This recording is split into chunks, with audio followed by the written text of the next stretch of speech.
5 जनवरी सुनने से आज़ादी मिलती है। जब आप सुनने की कोशिश करते हैं तो क्या आप सुन रहे हैं? क्या ये इंतहाई कोशिश एक खल्फशार नहीं है जो सुनने से रोकती है? क्या आप कोशिश करते हैं जब आप कोई ऐसी बात सुनते हैं जिससे आपको खुशी मिलती है?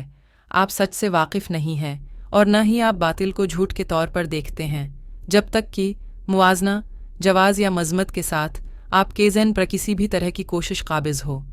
सुनना बज़ात खुदा एक मकमल अमल है, सुनने का अमल ही अपनी आज़ादी लाता है।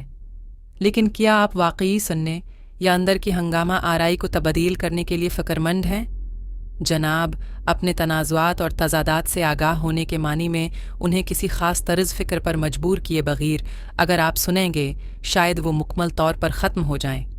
आप देखते हैं, हम मुसलसल ये कोशिश कर रहे हैं कि ये या वाह किसी ख़ास हालत के हुसूल के लिए, किसी पर कब्ज़ा करने के लिए एक कस्म का तजर्बा और दूसरे से बचना, लिहाजा ज़हन पर हमेशा के लिए कोई चीज़ काबिज़ रहती है। ये कभी भी अपनी जदोजहद और दर्द का शोर सुनना नहीं है। सादा रहो और कुछ बनने या कुछ तजर्बा हासिल करने की कोशिश न करो। जीदू कृष्णमूर्ति।